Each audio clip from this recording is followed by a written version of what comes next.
हासिल होती है।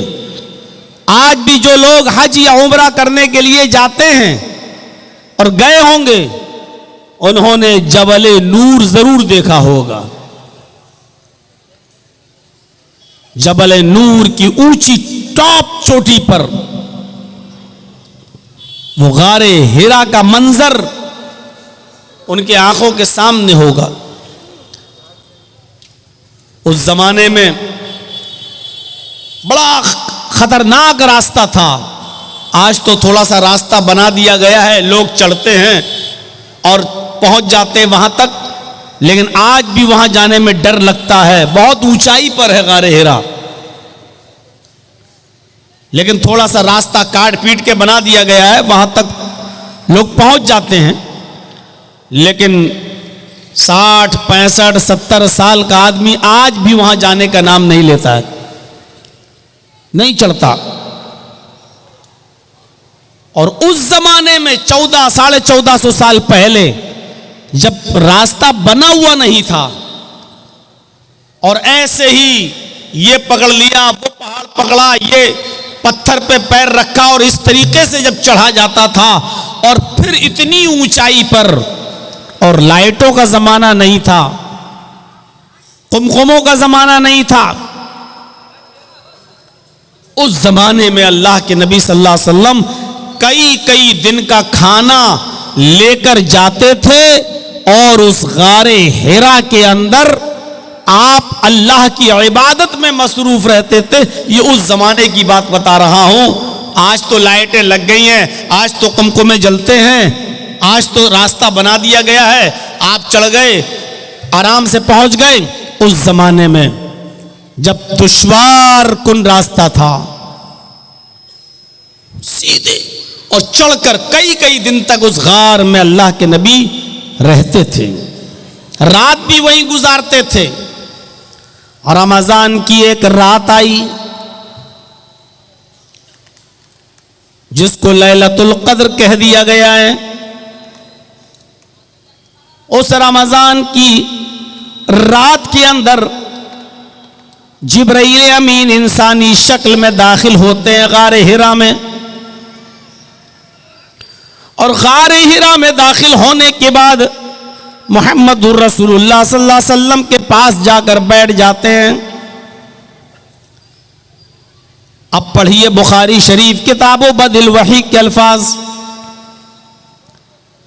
नबी अकरम के पास बैठ गए। अल्लाह के नबी को मालूम नहीं कि ये जिब्रील है, ये फरिश्ता है, और ना इससे पहले कभी किसी फरिश्ते से आपकी मुलाकात हुई।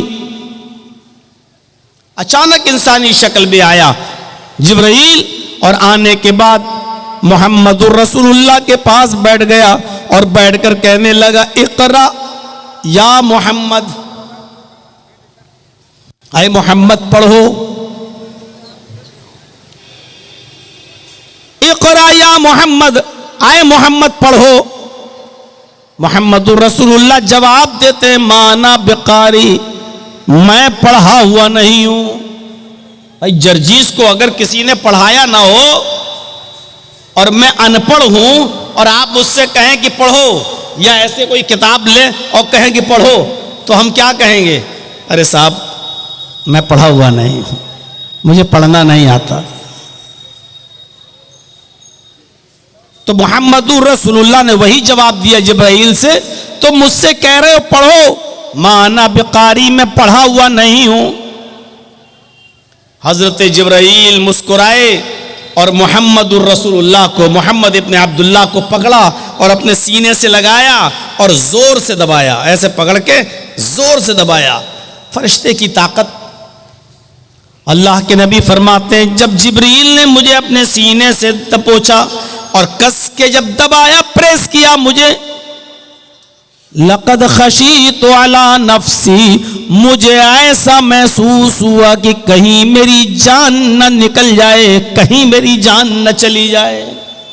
इतनी तेज दबाया और छोड़ दिया, और छोड़ने के बाद कहा फिर वही सवाल, इक़रा या मोहम्मद, आए मोहम्मद पढ़ो।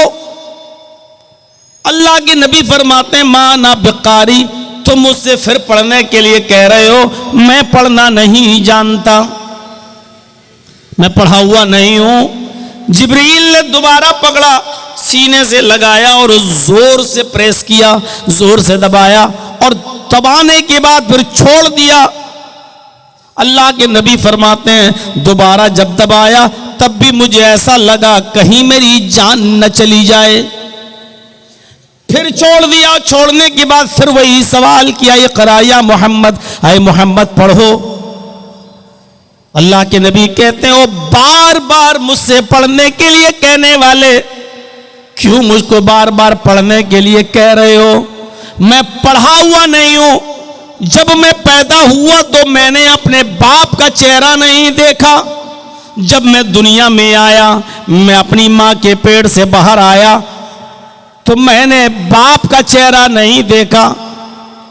मेरे बाप मेरे पैदा होने से 2 महीने पहले ही इंतकाल कर गए और जब मैं 6 साल का हुआ तो मेरी मां भी मुझे छोड़ के चली गई। जब मेरी उम्र 6 साल की हुई तो मेरी मां भी मुझे छोड़ के चली गई। 6 साल की उम्र में मैं दुर्रे यतीम हो गया, बाप भी चला गया, मां भी चली गई। बाप तो पैदा होने से पहले ही चला गया और 6 साल की उम्र में मुझे मेरी मां ने भी छोड़ दिया। जब मैं 8 साल का हुआ तो मेरी परवरिश करने वाला मेरा दादा अब्दुल मुत्तलिब भी मुझे इस दुनिया में छोड़ के चला गया। न मुझे मेरा बाप मिला जो मुझे पढ़ा सके, न मेरी मां ने मुझे पढ़ाया, न मेरे दादा ने मुझे पढ़ाया। मां ना बिकारी, मैं पढ़ा हुआ नहीं हूं। तुम मुझसे बार बार कहते हो पढ़ो, मैं पढ़ना नहीं जानता। बाज़ रिवायतों में आता है, आए पढ़ने के लिए बार बार कहने वाले, तुम ही बताओ माज़ा अक़राओ, कि मैं क्या पढ़ूं, माज़ा अक़राओ, मैं क्या पढ़ूं। तुम मुझसे बार बार पढ़ने के लिए कहते हो तो तुम ही बताओ मैं क्या पढ़ूं। मुझे पढ़ाने वाला न बाप था, न माँ थी, न दादा था, न चाचा, मुझे किसी ने नहीं पढ़ाया और तुम बार बार कहते हो पढ़ो और मैं कहता हूं मैं पढ़ना नहीं जानता तो तुम मुझे दबाते हो और छोड़ देते हो। तो तुम ही बताओ कि मैं क्या पढ़ूं। जिब्रील ने 3री बार दबाया और दबाने के बाद छोड़ दिया और छोड़कर कहा, इक़रा बिस्मि रब्बिकल्लज़ी खलक़, खलक़ल इंसान मिन अलक़, इक़रा व रब्बुकल अकरमुल्लज़ी अल्लम बिल कलम, अल्लमल इंसान मा लम यअलम। ऐ मोहम्मद सल्लल्लाहु अलैहि वसल्लम पढ़ो उस रब के नाम से जिसने पैदा किया। स्टेटस देखिए, लेवल देखिए, पढ़ाई का मायार देखिए, तालीम का मायार देखिए। आज सिलेबस के नाम पर कैसी कैसी चीजें। बच्चा आपका छोटा सा, उसको इतना सिलेबस दे दिया गया कि बेचारा उठा के चल नहीं पा रहा, बस्ता पीछे लाद दी गई किताबें दबा जा रहा है। हम लोगों के भी बच्चे पढ़ते हैं स्कूलों में, सिलेबस देखकर, कोर्स देखकर आज ताज्जुब होता है कि इतनी किताबें, इतनी कॉपियां। बच्चे के मायार से को भी देखो जरा, तालीम देखिए सबसे पहले। आए मोहम्मद पढ़ो उस रब के नाम से जिसने पैदा किया। सबसे पहली तालीम अल्लाह की मार्फत की दी जा रही है, उस रब के नाम से पढ़िए जिसने पैदा किया। अरब के लोग भी जानते थे, अरब के लोग भी जानते थे कि इस कायनात का बनाने वाला कोई है, इस दुनिया का बनाने वाला कोई है। वो भी जानते थे एक छोटी सी लकड़ी की टेबल भी बगैर किसी बनाने वाले के वजूद में नहीं आ सकती है। वो भी जानते थे कि हम खजूर के पत्तों की जिस चटाई पर बैठते हैं वो चटाई भी अपने आप वजूद में नहीं आ सकती है, उस चटाई को भी कोई बनाने वाला है। वो जानते थे कि कपड़ा सिलने की सुई भी बगैर बनाने वाले के नहीं बन सकती है और मैच बॉक्स, एक माचिस की डिब्बी भी बगैर किसी बनाने वाले के नहीं बन सकती है। जब एक छोटी सी छोटी चीजें बगैर बनाने वाले के नहीं बन सकती तो इतनी बड़ी जमीन, इतना बड़ा आसमान, इतना बड़ा सूरज और इतने बड़े सितारे और सैयारे और कहकशाएं, ये बगैर बनाने वाले के कैसे वजूद में आ सकती हैं। मौजूदा साइंस कहती है, आज की मौजूदा साइंस कहती है, ये सूरज जिसको हम देखते हैं अपनी आंखों से, ये इतना बड़ा है कि जिस दुनिया में हम रहते हैं, हम मंजली गांव की बात नहीं कर रहे हैं, हम पूर्णिया शहर की बात भी नहीं कर रहे हैं, हम बिहार स्टेट की बात भी नहीं कर रहे हैं, हम इंडिया की बात भी नहीं कर रहे हैं। जिस दुनिया में हम और आप रहते हैं, जिस दुनिया में सांस लेते हैं, अगर इस मौजूदा दुनिया को सूरज में फेंक दिया जाए, सूरज के अंदर डाल दिया जाए, तो आज की मौजूदा साइंस कहती है कि सूरज इतना बड़ा है, ये दुनिया सूरज के अंदर ऐसे गिरी हुई नजर आएगी जैसे एक बहुत बड़े फुटबॉल की फील्ड में, फुटबॉल की ग्राउंड में फुटबॉल दिखाई देती है।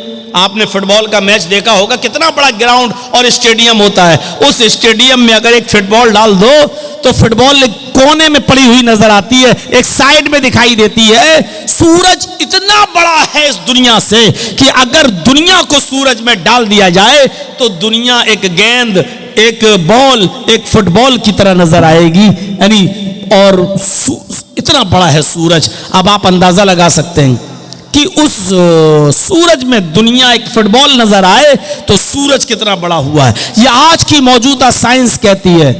फिर ये सूरज बगैर बनाने वाले के कैसे वजूद में आ गया? फिर इस सूरज के अंदर 950 करोड़ 9 करोड़ 30 लाख मील की बुलंदी पर किसने मुअल्लक कर दिया, किसने लटका दिया? फिर इस सूरज के अंदर 1 करोड़ 40 लाख डिग्री सेंटीग्रेड गर्मी किसने भर दी? ये सूरज रोजाना हमें और आपको 1 करोड़ 40 लाख डिग्री सेंटीग्रेड गर्मी हमें प्रदान करता है, हमें देता है। मेरे भाइयों, ये बगैर बनाने वाले के कैसे वजूद में आ सकता है? इसको अरब के लोग भी अच्छी तरह जानते थे। वो तो अल्लाह को इतना मानते थे और अल्लाह के पावर को इतना जानते थे। हाँ, एक कमी भी उनके अंदर थी, जो जिहालत कह लो। वो कमी ये थी कि वो डायरेक्ट अल्लाह से नहीं मांगते थे, लेकिन देने वाला अल्लाह ही को जानते थे। कुरान पढ़िए, बार बार कुरान देखिए। मेरे ये तलबा जो हिफ्ज़ की डिग्री लेकर और सर पे दस्तारे फजीलत बांधकर जो फारिग हुए हैं, पूछिए मेरे भाइयों, कुरान इन्होंने सीखा है। दुनिया की सबसे अजीम किताब को इन्होंने अपने सीने में महफूज किया है। आप जरा इनसे कुरान की आयतें पूछें, ये झट से जवाब दे देंगे और बताएंगे। मेरे प्यारे साथियों, इसी कुरान में बार बार आप पढ़ेंगे कि आए मोहम्मद सल्लल्लाहु अलैहि वसल्लम, आए मेरे नबी, इन काफिरों से सवाल करो, इस जमीन और आसमान को किसने बनाया? तो ये जवाब देंगे अल्लाह ने। अल्लाह को मानते थे। उनसे पूछो कि चांद सूरज सितारे किसने बनाए? तो कहेंगे अल्लाह ने। इनसे पूछो आसमान से बारिश कौन बरसाता है? तो ये जवाब देंगे अल्लाह। इनसे पूछो युखरिजुल हय्य मिनल मय्यत व युखरिजुल मय्यत मिनल हय्य, जिंदा चीज में से मुर्दा चीज को और मुर्दा चीज से जिंदा चीज को कौन निकालता है? जिंदा से मुर्दा, मुर्गी जिंदा है, उससे बेजान चीज अंडा कौन निकालता है? और अंडा बेजान है, उससे जानदार चीज मुर्गी का बच्चा कौन निकालता है? युखरिजुल हय्य मिनल मय्यति व युखरिजुल हय्य मिनल मय्यत व युखरिजुल मय्यत मिनल हय्य, जिंदा से मुर्दा और मुर्दा से जिंदा को कौन निकालता है? लयक़ूलुन्न अल्लाह, तो ये यही जवाब देंगे अल्लाह। हमारा और आपका ईमान अल्लाह के बारे में इतना कहां है जितना काफिरों का, अरब के काफिरों का था। हाँ, वो सब कुछ मानते थे कि अल्लाह करता है, ताकतवर है, पावरफुल है, लेकिन कहते थे कि अल्लाह डायरेक्ट हमारी नहीं सुनता है, अल्लाह इन बुजुर्गों के जरिए हमारी दुआएं सुनता है, अल्लाह इन बुजुर्गों के जरिए हमारी दुआएं सुनता है।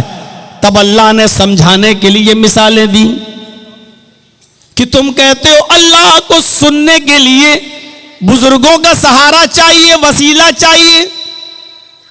अरे ये तो तुम जैसे कमजोर लोगों को जरूरत पड़ सकती है, अल्लाह को उसकी जरूरत क्या है? जर्जी साहब की जबान इतनी हाई फाई नहीं है, कमजोर है, इसलिए वो अपनी आवाज इतनी जोर से 15,000 20,000 के मजमे तक नहीं पहुंचा सकते हैं, तब जर्जीस साहब को माइक की जरूरत है। आपके कान बहुत कमजोर हैं, इतनी दूर से मेरी आवाज बगैर माइक के नहीं सुन सकते, इसलिए आपको भी माइक और हॉर्न की जरूरत है। अरे आप कमजोर, सुनाने वाला कमजोर, सुनने वाला भी कमजोर, तब सहारे की जरूरत पड़ती है। लेकिन अल्लाह को पुकारो, तुम सब कमजोर हो मेरे बंदो, तुम्हारी आवाज मुझ तक नहीं आ सकती है, तुम बहुत कमजोर हो, लेकिन मैं सुनने वाला हूं, मैं कमजोर नहीं हूं, मैं तुम्हारी आवाज को आसमान की बुलंदियों से भी सुन लेता हूं। ओहो लोगों सुनो, ये पहला आसमान इतनी बुलंदी पर है जिसका अंदाजा हम और आप नहीं लगा सकते हैं। इस आसमान के नीचे 3 कहकशाएं हैं, एक करीबी कहकशां, एक दरमियान में मीडियम बीच में कहकशां, और एक सबसे दूर वाली कहकशां। ये मान ही नहीं सकते ये लोग, यही सब कहलवाना था ना, यही सब डिस्टर्ब कराना है आप लोगों को। मैं इसीलिए YouTube चैनल वालों को बंद करा दिया था मैंने।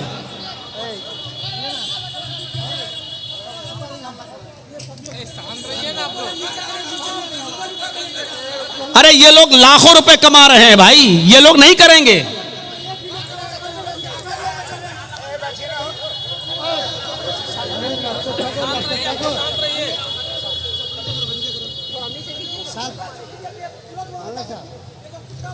डिस्टर्ब करते हैं यार ये लोग।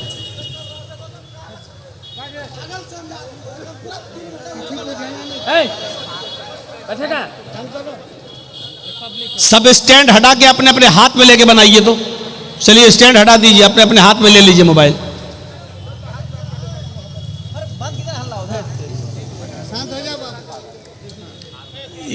ये सब काम पहले से होना चाहिए था यार, आप सबका बन जाने दिया मेरे नाम पर। फिर आप लोग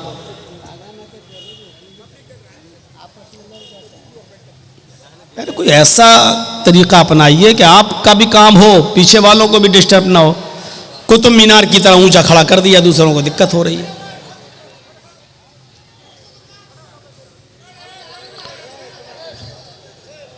ए बच्चों, जिसको अभी जाना हो चले जाओ, बीच में हम नहीं जाने देंगे उठ के। तो मैं अर्ज ये कर रहा था, सुनिए, अब आप थोड़ा सा डिस्टर्ब मत करिए। अब थोड़ा सा मूड बन रहा था तो अब आप लोगों ने मूड बिगाड़ दिया। तो मेरे भाइयों, 3 कहकशाएं हैं, एक करीबी, एक मीडियम बीच में, और एक ऊपर, सबसे ऊपर।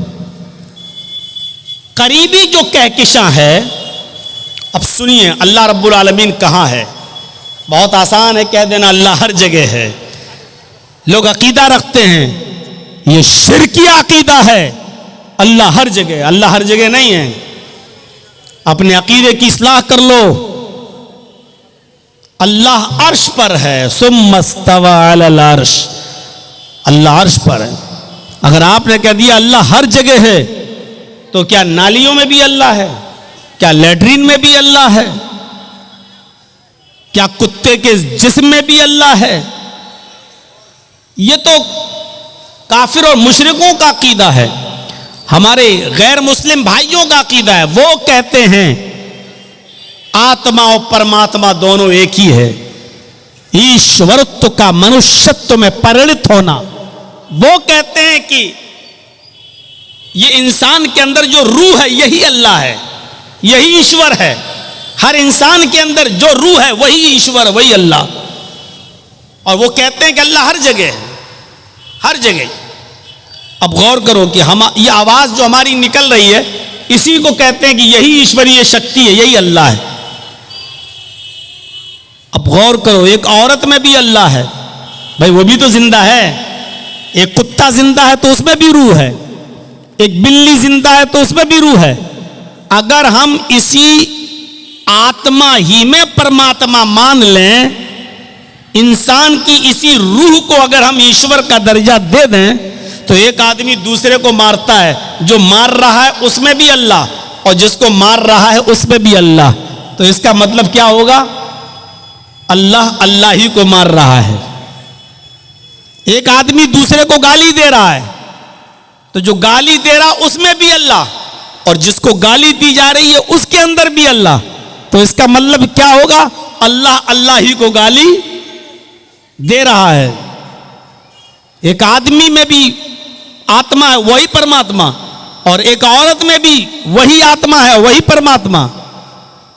और जब शादी होती है और एक मर्द जब अपनी बीवी के साथ संभोग करता है, हम बिस्तरी करता है, तो गौर करो, जिसमें आदमी में भी परमात्मा है, औरत में भी परमात्मा है।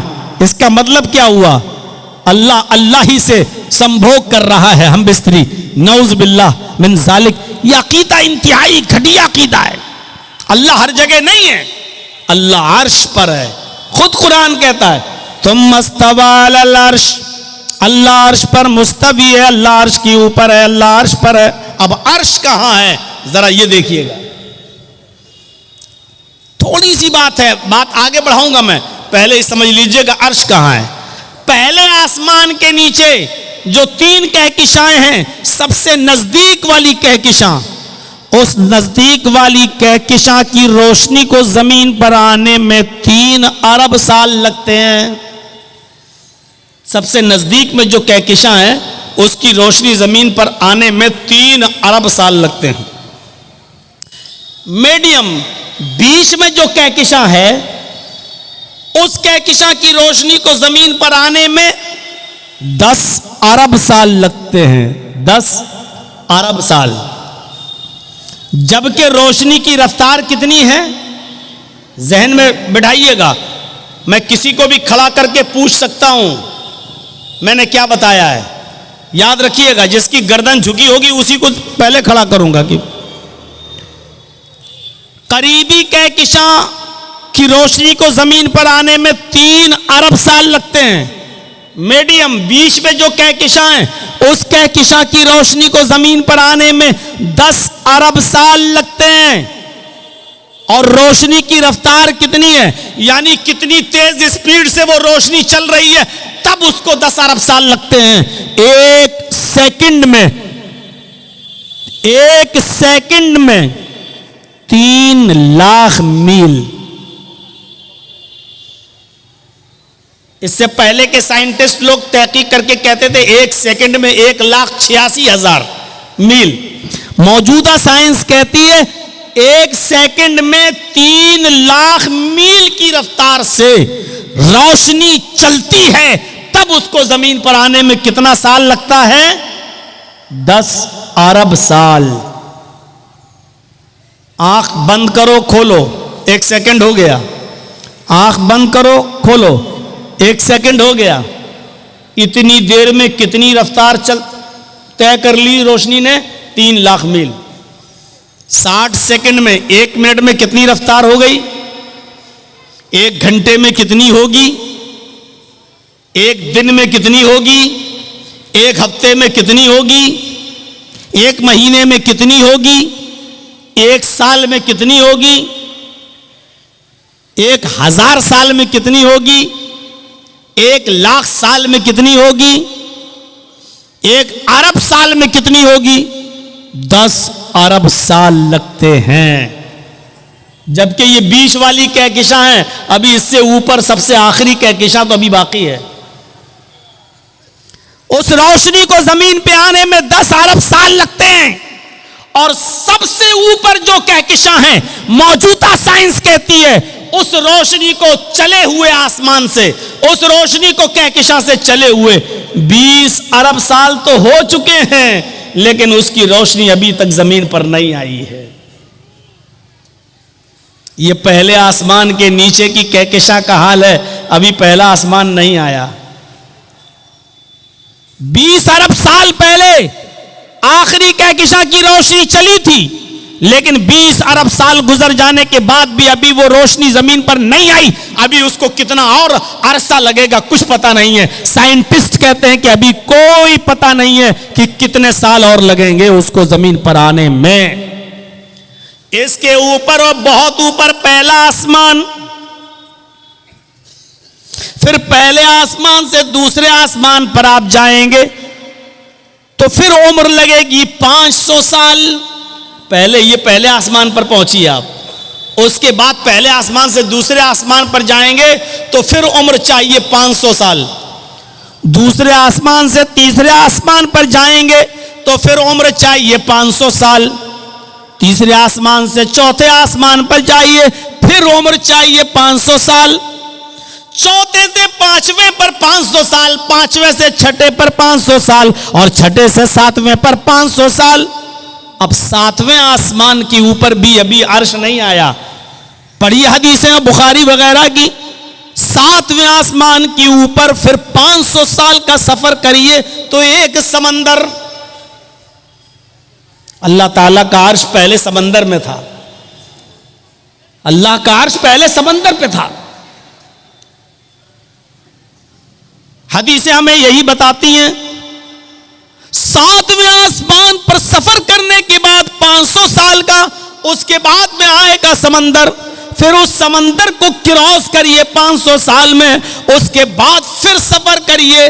समंदर को क्रॉस करने के बाद फिर अर्श का नंबर आता है, फिर सफर करिए 500 साल का, फिर अल्लाह का अर्श।